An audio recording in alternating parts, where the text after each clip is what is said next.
Hallelujah, praise Lord. सभी को जय मसीह की। खुदा प्रभु यीशु मसीह में शालोम। आइए हम दुआ करें। खुदा प्रभु यीशु मसीह, आज के दिन के लिए हम तुझे धन्यवाद देते हैं। तेरे नाम की तारीफ करते हैं, तेरे नाम की बढ़ाई करते हैं। तू हमारा शरण स्थान है, तू हमारा ऊंचा गढ़ है, तू हमारी उद्धार की चट्टान है और तू हमारी ढाल है। इसके लिए हम तुझे धन्यवाद देते हैं। हर परिस्थिति में जब हम तुझको पुकारते हैं तो हमारी प्रार्थना को सुनता है। इसके लिए हम तुझे धन्यवाद देते हैं। फिर एक बार हम अपने आप को तेरे हाथ में सौंपते हैं। हर एक बात के लिए धन्यवाद देते हैं। प्रभु यीशु मसीह के नाम से मांगते हैं, आमीन। धन्यवाद के साथ स्तुति गाएंगे, क्योंकि वचन कहता है, आओ हम यहोवा के लिए ऊंचे स्वर से गाएं, अपने उद्धार की चट्टान का जय जयकार करें।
धन्यवाद के साथ स्तुति गाएंगे। आओ हम यहोवा के लिए ऊंचे स्वर से गाएं।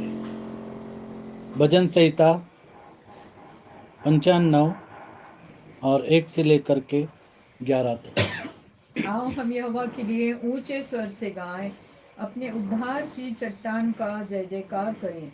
हम धन्यवाद करते हुए उसके सन्मुख आएं और भजन गाते हुए उसका जय जयकार करें, क्योंकि यहोवा महान ईश्वर है और सब देवताओं के ऊपर महान राजा है।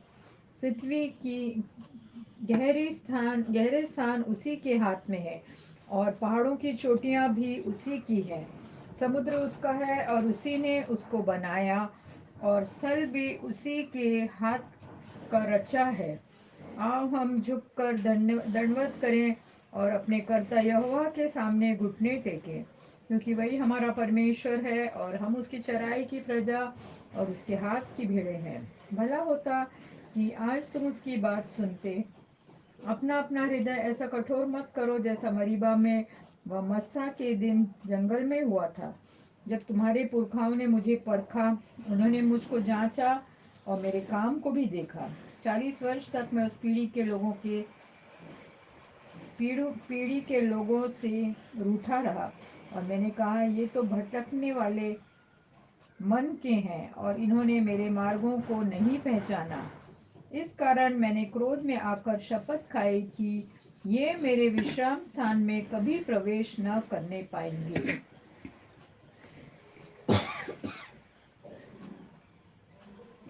विश्राम स्थान में कभी प्रवेश न करने पाएंगे। आओ हम यहोवा के लिए ऊंचे स्वर से गाए। ऊंचे स्वर से हमको खुदा की परस्तिश करनी है, उसके गाने गाने हैं। अपने उद्धार की चट्टान का जय जयकार करें, क्योंकि वो हमारा चट्टान है और हम इसकी भेड़ है। जैसे दूसरा शमूएल 22वां अध्याय और 2 और 3 वचन में दाऊद कहता है, दूसरा शमूएल 22वां अध्याय और दूसरे तीसरे आयत में चट्टान के बारे में दाऊद कहता है, उसने कहा, यहोवा मेरी चट्टान, यहोवा और मेरी मेरा गढ़, चट्टान है और वह मेरा ऊंचा गढ़ है, मेरा छुड़ाने वाला, हमारे पापों से छुड़ाने वाला हमारा खुदा प्रभु यीशु मसीह मेरा चट्टान रूपी परमेश्वर है, मेरा चट्टान रूपी परमेश्वर है, जिसका मैं शरणागत हूँ। हमको उसी की शरण लेनी है, क्योंकि वो जीवित परमेश्वर है, वो जीवितों का परमेश्वर है। मेरी ढाल, मेरा बचाने वाला सींग, मेरी मेरा ढाल। ऊंचा गढ़। हम जानते कि ढाल का उपयोग जो है, वो कोई अगर हमारे ऊपर अटैक करता है तो ढाल का उपयोग होता है। तो खुदा हमारी ढाल है। वो कहता है कि मैं तुम्हारी लड़ाई को लड़ूंगा और तुम्हारी जो भी मुश्किल है उनको दूर कर दूंगा, मैं तुम्हारा मुकदमा लड़ूंगा, खुदा कहता है। इसको पूरा करेंगे आखिरी तक। मेरी ढाल, मेरा बचाने वाला सींग, मेरा ऊंचा बचाने वाला गढ़, सिंह और मेरा ऊंचा गढ़ और मेरा शरण स्थान है। और मेरा शरण स्थान केवल खुदा प्रभु यीशु मसीह है। हे मेरे उद्धार करता, तू उपद्रव से मेरा उद्धार किया करता है। हे मेरे उद्धार करता, क्योंकि उद्धार किसी और से नहीं, पृथ्वी के ऊपर मनुष्य के बीच आकाश के नीचे कोई दूसरा नाम नहीं दिया गया। हमारा उद्धारक केवल खुदा प्रभु यीशु मसीह है। मैं यहोवा को जो स्तुति के योग्य है पुकारूंगा और अपने शत्रुओं से बचाया जाऊंगा। अपने शत्रु से बचाया जाऊंगा। खुदा हमको हमारे शत्रुओं से बचाएगा। हम धन्यवाद करते हुए उसके सन्मुख आए और भजन गाते हुए उसका जय जयकार करें। धन्यवाद हर एक बात के लिए हमको धन्यवाद देना है खुदा प्रभु यीशु मसीह को, क्योंकि जैसे वचन में लिखा है कि जो परमेश्वर से प्यार करते हैं उनके जीवन में हर एक बात भलाई के लिए उत्पन्न होती है। और खुदा ने जो हमारे जीवन में काम किया उसके लिए हमको उसको धन्यवाद देना है हमेशा, और भजन गाते हुए उसका जय जयकार करना है। तीसरा, क्योंकि यहोवा महान ईश्वर है, उसको छोड़ और कोई परमेश्वर नहीं, केवल एक ही उद्धार करता है और वो हमारा खुदा प्रभु यीशु मसीह याहवे यहोशुआ, और सब देवताओं के ऊपर महान राजा है। उसके पहले न कोई था, उसके साथ में कोई न है और न उसके बाद में कोई रहेगा। सब देवताओं के ऊपर महान राजा हमारा खुदा प्रभु यीशु मसीह है, क्योंकि वो महान ईश्वर है, उसको छोड़ और कोई परमेश्वर नहीं है। क्योंकि वचन में लिखा है कि मुझको छोड़ और कोई परमेश्वर है ही नहीं। खुदा कहता है मुझको छोड़ और कोई नहीं है। और इसीलिए अब्राहम का खुदा, इज़ाक का खुदा और याकूब का खुदा, जो राजाओं का राजा और जो प्रभुओं का प्रभु है, वो महान है और वही सब देवताओं के ऊपर राजा है। चौथी आयत में हम पढ़ते हैं, पृथ्वी के गहरे स्थान उसी के हाथ में है और पहाड़ों की चोटियां भी उसी की है। हम जानते हैं कि उसने हम सबसे इतना प्यार किया और वो प्यार इतना गहरा है, उतना ही ऊंचा है, जितना लंबा है उतना ही चौड़ा है। अगापे प्यार उसने हमसे किया कि हम पापी में थे और उसने हमारे लिए क्रूस पर बलिदान दिया। हम छुड़ाए गए हैं और खुदा ने हम सभी को छुड़ाया, क्योंकि उसने जो कीमत है वो अदा की है क्रूस के ऊपर। समुद्र उसका है और उसी ने उसको बनाया। सारी सृष्टि को खुदा ने बनाया है। जैसे हम जानते हैं, उत्पत्ति पहला अध्याय 9 और 10। उत्पत्ति पहला अध्याय 9 और 10। सारी सृष्टि उसी ने अपने वचन के द्वारा बनाई है। कि परमेश्वर ने कहा, आकाश के नीचे का जल एक स्थान में इकट्ठा हो जाए और सूखी भूमि दिखाई दे, और वैसा ही हो गया। परमेश्वर ने सूखी भूमि को पृथ्वी कहा तथा जो जल इकट्ठा हुआ था उसको उसने समुद्र कहा। समुद्र का जो जल और इकट्ठा परमेश्वर हुआ ने उसको देखा समुद्र का। परमेश्वर ने देखा कि अच्छा है। कि अच्छा है। और समुद्र को यूना के, जैसे हम जानते हैं कि यूना 1:9, यूना 1:9, जब यूना ने परमेश्वर की बातों को नहीं माना, उसने अपने आप को समुद्र में डालने के लिए कहा और वो समुद्र उसको जहाँ उसको जाना था वहाँ पर लेकर के गया। यूना 1:9। और हम जानते कि समुद्र जो है वो अपनी सीवानों को लांघता नहीं है। समुद्र भी परमेश्वर के बातों को मानता है, क्योंकि उसी ने इसको बनाया है। उसने उनसे कहा, मैं इब्री हूँ और स्वर्ग का परमेश्वर यहोवा जिसने जल स्थल दोनों को बनाया है, उसी का भय मानता हूँ। उसी का भय मानता हूँ। उसी ने सब कुछ बनाया है। भजन संहिता है 146 में 6। भजन संहिता 146 में 6। समुद्र उसी का है और उसी ने उसको बनाया। और जब उसने समुद्र को कहा कि तू अपने सीवानों को लांघेगा नहीं, और हम जानते हैं कि समुद्र जो है वो अपने सीवाने से आगे नहीं बढ़ता। वह आकाश और पृथ्वी और समुद्र और उनमें जो कुछ है सबका करता है। वह अपना वचन सदा के लिए पूरा करता रहेगा। क्योंकि आदि में वचन था, वचन परमेश्वर के साथ था और वचन परमेश्वर था। और वह वचन देहधारी हो गया और मनुष्य के बीच में डेरा किया। और वो वचन खुदा प्रभु यीशु मसीह है। उसी तरीके से 6 में हम देखते हैं, आओ हम झुक कर दंडवत करें। खुदा प्रभु यीशु मसीह को दंडवत करें और अपने कर्ता यहोवा के सामने घुटने टेके। यहोवे यहोशुआ के सामने घुटने टेके, जैसे फिलिपियो 2:9-11 में लिखा है, आओ हम झुक कर दंडवत करें और अपने कर्ता यहोवा के सामने घुटने टेके।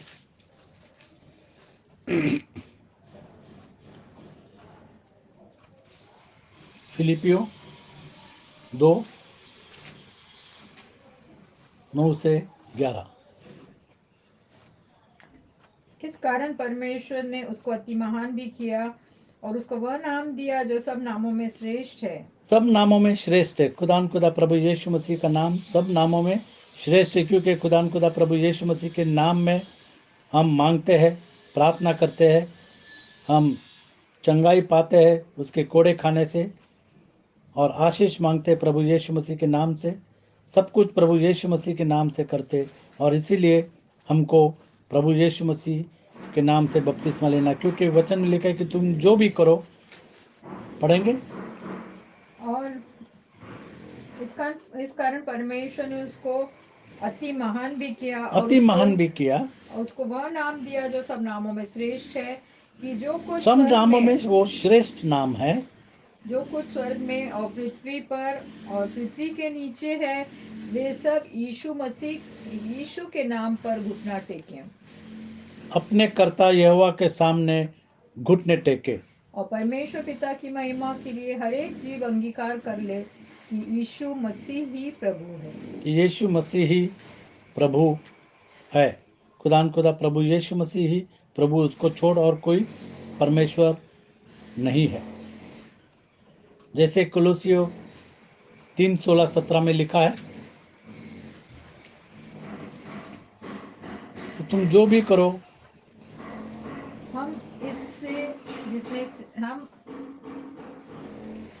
हम में से जितने सिद्ध हैं यही विचार रखें कि हे भाइयों, तुम सब मिलकर मेरी सी चाल चलो और उन्हें पहचान रखो जो इस रीति पर चलते हैं। 3:16 और 17, कोलोसियों 3:16 और 17। मसीह के वचन को अपने हृदय में अधिकाई से बसने दो, और सिद्ध ज्ञान सहित एक दूसरे को सिखाओ और चिताओ भी। अगर नहीं सुनते हैं तो चिताओ भी, और अपने अपने मन में अनुग्रह के साथ परमेश्वर के लिए भजन और स्तुति गान और आत्मिक गीत गाओ। वचन से या काम से जो कुछ भी करो, वचन से या काम से तुम जो भी कुछ करो, प्रभु यीशु मसीह के नाम से करो, प्रभु यीशु के नाम से करो, और उसके द्वारा परमेश्वर पिता का धन्यवाद करो।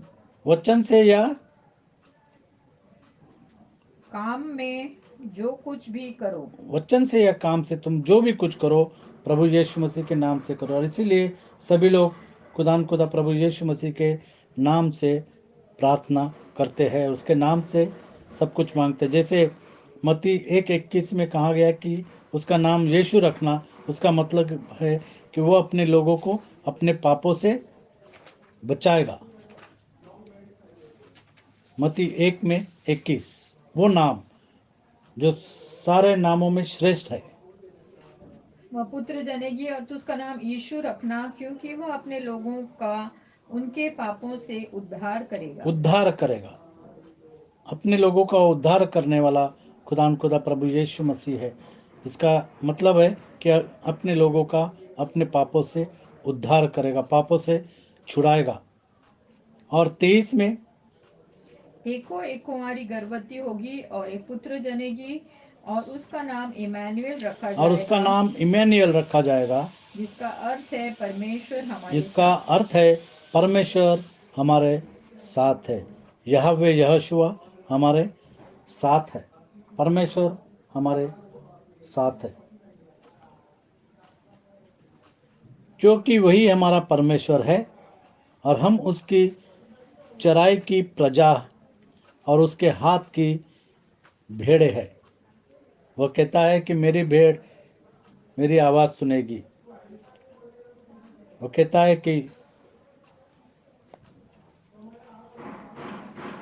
अगर 100 भेड़ में से एक भेड़ भी अगर गुम जाए तो मैं 99 भेड़ों को छोड़ करके उस एक भेड़ के पीछे जाऊंगा जो भटक गई है। और इसी रीति से जो लोग भटक गए हैं उसके लिए खुदा प्रभु यीशु मसीह इस दुनिया में आया, ताकि हर एक को अवसर मिले। हम उसकी चराई की प्रजा और उसके हाथ की भेड़े हैं, क्योंकि वही हमारा परमेश्वर है। खुदा प्रभु यीशु मसीह हमारा परमेश्वर है। भला होता कि आज तुम उसकी बातें सुनते। बहुत सारे लोग हैं, वो प्रभु यीशु मसीह की बातें तो सुनते हैं लेकिन वो मानते नहीं। इसलिए वचन में कहा है कि केवल सुनने वाले नहीं बल्कि वचन पर चलने वाले बनो। और वचन में लिखा है कि तुमको प्रभु यीशु मसीह के नाम का बपतिस्मा लेना है। और जब वचन में लिखा है, जैसे हम देखते हैं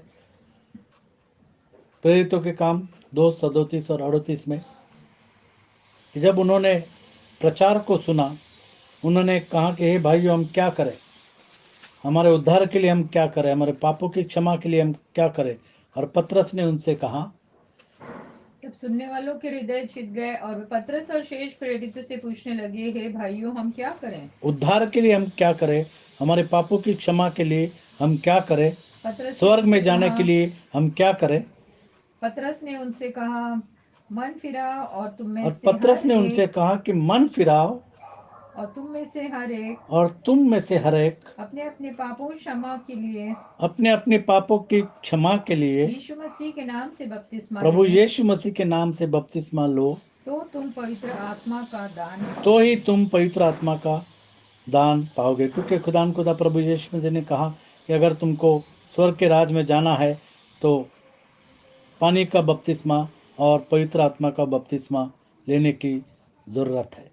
और इसीलिए पतरस ने उनसे कहा कि तुम प्रभु यीशु मसीह के नाम से बपतिस्मा लो ताकि तुम पवित्र आत्मा का दान पाओ। भला होता कि आज तुम उसकी बात सुनते। आज भी अवसर है, लोगों के पास आज भी अवसर है सुनने के लिए। जैसे इब्रानियों 3:7-8, इब्रानियों 3:7-8,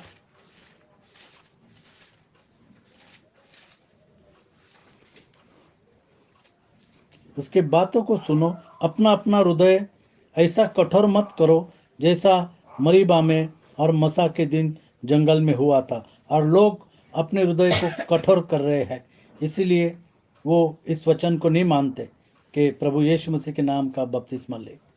अतः जैसा पवित्र आत्मा कहता है, यदि आज तुम उसका शब्द सुनो तो यदि अपने आज मन तुम को उसका शब्द सुनो, क्योंकि उसका शब्द कहता है कि पवित्र अपने आत्मा मन का को बपतिस्मा और पानी का बपतिस्मा लेने की जरूरत है। यदि आज तुम उसका शब्द सुनो तो अपने मन को कठोर न तो करो, अपने मन को कठोर न करो, जैसे कि क्रोध दिलाने के समय और परीक्षा के दिन जंगल में किया था, जहाँ तुम्हारे बाप दादों ने मुझे जांच कर परखा और 40 वर्ष तक मेरे काम देखे। इस कारण मैं उस समय के लोगों से क्रोधित रहा और कहा, इनके मन सदा भटकते रहते हैं इनके और मन सदा भटकते रहते हैं। हम देखते हैं कि कभी कभी मसीह लोग भी यहाँ से वहाँ, वहाँ से वहाँ और वहाँ से किसी और जगह में, किसी और कलीसिया में वो भटकते रहते हैं। इसलिए इस कारण मैं उस समय के लोगों से क्रोधित रहा और कहा, इनके मन सदा भटकते रहते हैं और इन्होंने मेरे मार्गों को नहीं पहचाना। इन्होंने मेरे मार्गों को नहीं पहचाना। तब मैंने क्रोध में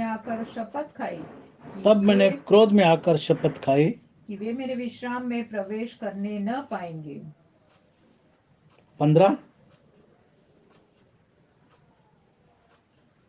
जैसा कहा जाता है कि यदि आज तुम उसका शब्द सुनो तो अपने मनों को कठोर न करो, जैसा कि क्रोध दिलाने के समय किया था। पहला कुरिन्थियों 6:2, और बपतिस्मों और हाथ रखने और मरे हुओं के जी उठने और अंतिम न्याय की शिक्षा रूपी ने फिर से न डालें। दूसरा कुरिन्थियों 6:2, दूसरा कुरिन्थियों 6:2। आज ही वो उद्धार का दिन है। अगर आप उस वचन को पढ़ो तो कहता है, अपनी प्रसन्नता के समय मैंने तेरी सुन ली और उद्धार के दिन मैंने तेरी सहायता की। उद्धार के दिन मैंने तेरी सहायता की। देखो अभी वह प्रसन्नता का समय देखो है। अभी वह प्रसन्नता का समय है। देखो अभी वह उद्धार का दिन है। देखो अभी वह उद्धार का दिन है। अगर आप उद्धार चाहते हो तो आप खुदा प्रभु यीशु मसीह के नाम का बपतिस्मा लो और पवित्र आत्मा का दान पाओ, ताकि आप परमेश्वर के राज में प्रवेश कर सके। अपना अपना हृदय कठिन मत करना, जैसे वचन में लिखा है, अपना अपना हृदय ऐसा कठोर मत करो जैसा मरीबा में और मस्सा के दिन जंगल में हुआ था, जब तुम्हारे पुरखाओं ने मुझे परखा। उन्होंने मुझको जांचा और मेरे काम को भी उन्होंने देखा, फिर भी उन्होंने विश्वास नहीं किया और वो भटक गए हैं।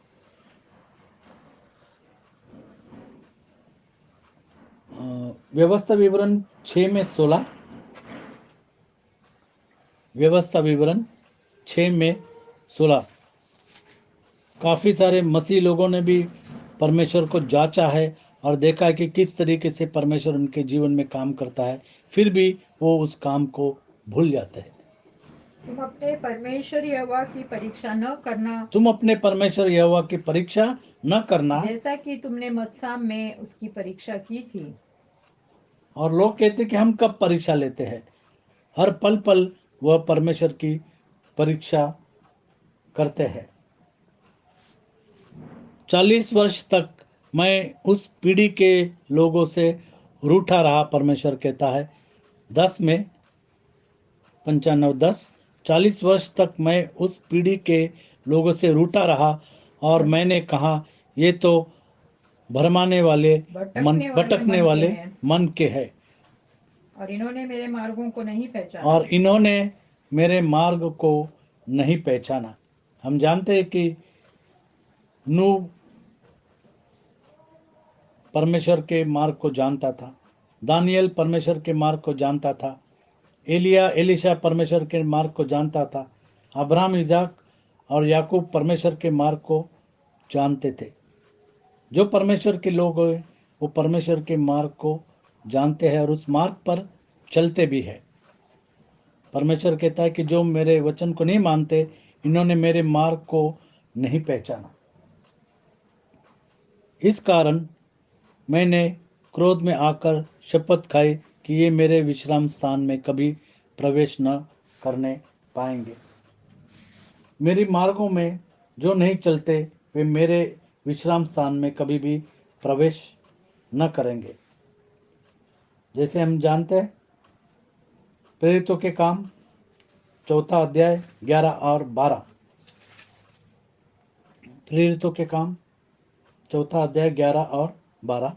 ये वही पत्थर है जिसे तुम राजमिस्त्रियों ने तुच्छ जाना। ये वही पत्थर है जिसको राजमिस्त्रियों ने तुच्छ जाना, और वह कोने के सिरे का पत्थर हो गया। और वह कोने के सिरे का पत्थर हो गया। किसी दूसरे के द्वारा उद्धार नहीं, क्योंकि स्वर्ग के नीचे मनुष्य में और कोई दूसरा नाम नहीं दिया गया जिसके द्वारा हम उद्धार पा सकें। रोमियो 9 में 33। वो हमारी उद्धार की चट्टान है, खुदा प्रभु यीशु मसीह। जैसा लिखा है, देखो मैं सिय्योन में एक ठेस लगने का पत्थर और ठोकर खाने की चट्टान रखता हूँ। जो लोग वचन पर विश्वास नहीं रखते, प्रभु यीशु मसीह के नाम के बपतिस्मा पर विश्वास नहीं रखते, वो ठोकर खाएंगे और ठेस खाएंगे। और जो उस पर विश्वास करेगा वह लज्जित न होगा। वह लज्जित न होगा। जो प्रभु यीशु मसीह के नाम से बपतिस्मा लेगा, वो कभी भी लज्जित न होगा। 10 में 11, रोमियो 10 में 11। क्योंकि पवित्र शास्त्र कहता है, जो कोई उस पर विश्वास करेगा वह लज्जित न होगा। पहला पत्रस 2:6।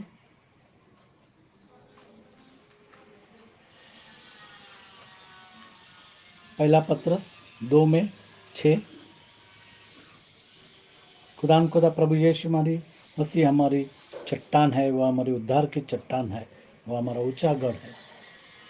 इस कारण पवित्र शास्त्र में भी आया है, देखो मैं सिय्योन में कोने के सिरे का चुना हुआ और बहुमूल्य पत्थर धरता हूँ, और जो कोई उस पर विश्वास करेगा वह और जो कोई प्रभु से यीशु मसीह पर लज्जित न विश्वास होगा। करेगा, वह कभी भी लज्जित न होगा। इफिसियर 2:20।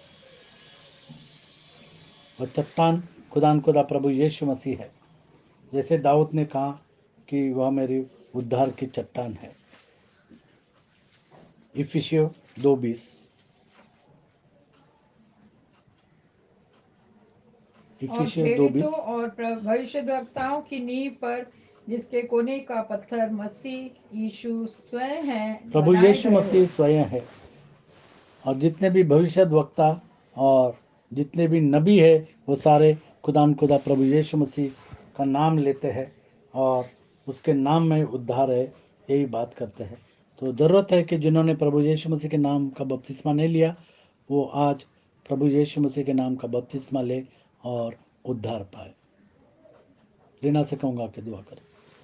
हालेलुया, धन्यवाद धन्यवाद प्यारे प्रभु जी, फिर से तेरे सन्मुख आते हैं, धन्यवाद देते हैं कि तू बार बार अपने वचनों से हमसे बोलता और बातचीत करता और नहीं चाहता है कि हम अपने मनों को कठोर करें और तेरे वचन को तुच्छ जाने। हाँ प्यारे प्रभु जी, हमारे मनों को खोल दे कि हम तेरे हर एक वचन का पालन करने वाले हो सके और तेरी आशीषों से वंचित ना हो। हाँ प्यारे प्रभु जी, क्योंकि स्वर्ग के नीचे पृथ्वी पर कोई और नाम नहीं दिया गया, केवल यीशु मसीह का नाम है जिसके आगे सारे पृथ्वी के कुल और जाति घुटने टेकेंगे। हाँ प्यारे प्रभु जी, हम सबों के साथ हो, उन्हें देख कि हम और भी ज़्यादा तेरी नज़दीकी में बढ़ें, तेरे वचन का अध्ययन करें और जैसा तूने हमको सिखाया है उसके अनुसार करने वाले हो सके। हमारे हर एक भाई बहन पर तो अपनी आशीषों को उंडेल दे और उन्हें दे कि हम सब तेरे वचन को दृढ़ता से थामे रहें और अंत तक वफादार रहें। सारी आशीषों के लिए धन्यवाद देते हैं, धन्यवाद देते हैं कि तू हमारी चट्टान है, तू हमारा दृढ़ गढ़ है, तू हमारे कोने के सिरे का पत्थर है। हाँ प्यारे प्रभु जी, और जो कोई तुझ पर विश्वास करेगा वो कभी भी लज्जित नहीं होगा। तेरे नाम की स्तुति और धन्यवाद करते हैं कि तूने हमारे लिए क्रूस पर अपनी जान दी ताकि हम अनंत जीवन पाए, पापों से छुटकारा पाए, हमारे सारे रोगों से मुक्ति पाए। प्यारे प्रभु जी, तो हमसे प्यार करता है और नहीं चाहता हम में से कोई भी नाश हो जाए, इसलिए हम तेरा धन्यवाद करते हैं। फिर से सारी आशीषों के लिए तेरा धन्यवाद देते हुए इस छोटी सी विनती को यीशु मसीह के महान पवित्र और उद्धार देने वाले नाम में मांगती हूँ, सुनो कबूल कर। आमीन। आमीन। खुदा आपको आशीषित करे।